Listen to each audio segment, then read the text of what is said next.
Should hear back from him soon. What's that smell? Oh, what is that? Hey, I'm back from the Loch Ness. I've got some really good evidence to show you. Oh, okay, cool.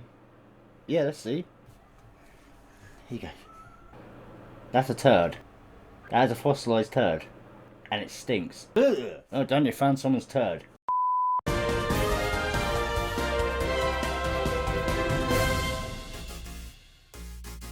Hello everyone, my name is Cancer Games and welcome back to another weird news.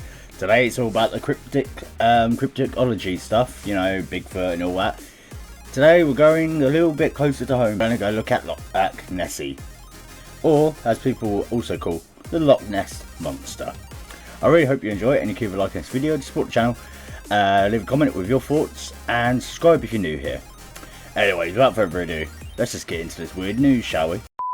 Diver spooked by what he sees after swimming to the bottom of Loch Ness. Jesus Christ, he looks freezing. You know when you can see on someone's face that they just look completely frozen? I thought it was mysterious because you can't see anything. It's like too murky and stuff.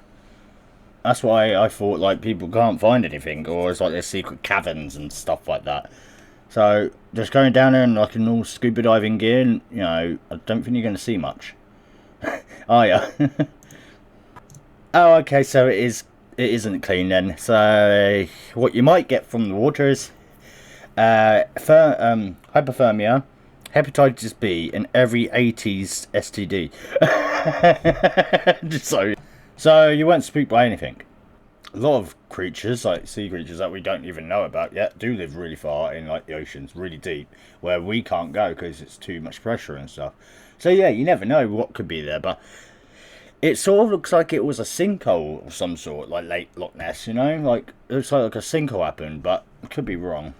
But hey, what was he spooked about? Because it looked like tea.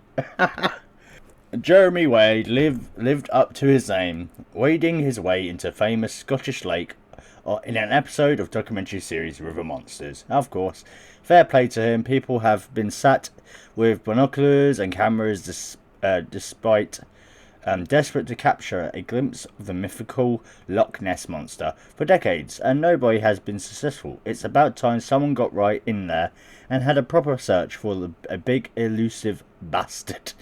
What are you calling that bastard for? It's just Nessie. Sadly, he was unable to locate Nessie. In fact, he said it was so dark he said he wouldn't have been able to see if it was right in front of him. So I suppose believers can still insist the mythological creature is real. Yep, still up to debate. Describing the experience of diving in the famous lake, presenter Wade said it was spooky how dark it is in the depths of the loch. He said the water is translucent but stained dark with the colour of tea by Peter washed down the bogs that smother the surrounding mountains. Emerging from the water, he said, "This was very, very interesting. Close in, you can see the bottom. There is elusive of clarity. But if you follow the bottom out there, there's suddenly a sudden shoulder, and it just plunges down into deep water. And you look out there, and it's just black, and it's not silt. It's this staining that the water's got just eats up the light. Yeah, it's just so muggy now and just cloudy. You can't see anything in there. So that's why you can't really see any life in it. I don't think there's like any fish in there or something. Well, there might be, but really, really rare, I would say." He concluded, "Out in the depths there could be something the size of a submarine. You just wouldn't see it. It's really, really quite spooky." Yeah, you just image like, you know, the thing from Jaws. No, was it from the Megalodon movie? Just sit there looking at you and you're just like, fuck. Because you know you're dead.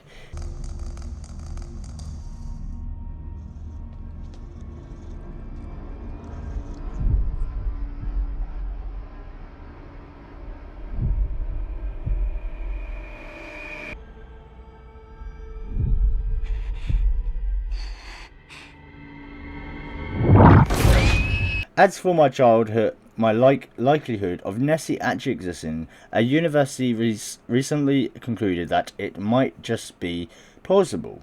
The mythical Scottish beast has been a part of folklore for centuries, and there have been countless apparition sightings of the mysterious creature. But of course, very few among us actually think Nessie exists, partly because nobody has even managed to get a good picture of it, partly because the beast would appear to have a long neck and a small head similar to a plesiosaurus. Yeah, that's what I think it is. A lot of people do think it is, let's say, plesiosaurus that survived through time, but it can't be one because they can't live. They don't live for like long, and with the new because with the Earth's climate, it wouldn't survive that long. And I don't think it's like if it was pregnant, I don't think they would last long either.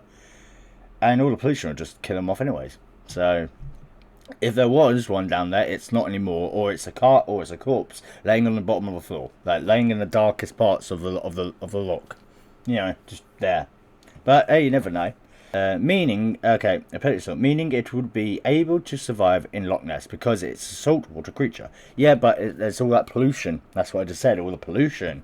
And in all the disturbances, and also it doesn't really like there's any like other life down there, so what would it feed off? Unless that's where it goes to, like, you know, maybe like reproduce, but it's not really a smart place, is it? However, scientists at the University of Bath, would they study Baths? Sorry.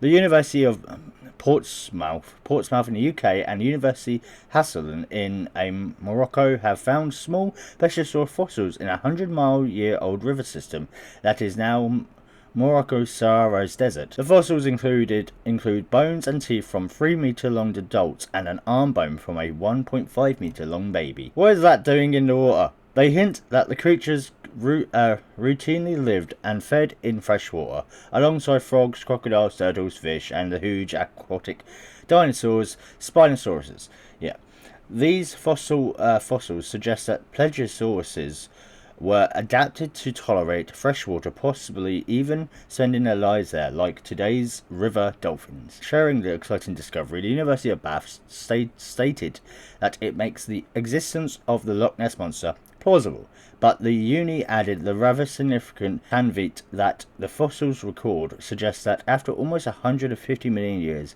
the last species have finally died out at the same time as the dinosaurs, 66 million years ago. Yeah, they wouldn't survive. It wouldn't. If it was down there, it's not alive anymore. Because it doesn't look like there's any life down there at all for it to sustain itself. Because come on, if it was a plesiosaur, look how big they are. All the fossils they found. The fish that we get nowadays, they're not big. It wouldn't sustain it. It would have to be out in the open waters to basically have something to sustain on. You never know, I guess. But hey, I still like Nessie. I like the idea of Nessie and all that. But but I'm more of a realist. So it's like, but in reality, it would be dead, because that water ain't clean. It's muggy. It's foggy. As he said, it's got pee in it. It's polluted. Animals just wouldn't be able to survive in it. The only ones that could are like bacterias and clergies and all that, you know, little things and stuff like that, frogs and stuff, but not, nah, I don't think they would survive. What do you think, guys? Let me know in the comments, like, your thoughts and all that. Also, if you want to check out another cryptic weird news, I'll leave a link up there with the Bigfoot one. And yeah, I hope you enjoyed today's weird news. Starting them off slow and chill today and all that. I'll be back on straight tomorrow and all that, so getting back into routine. I hope you enjoyed. I'll see you guys in the next video. Ciao.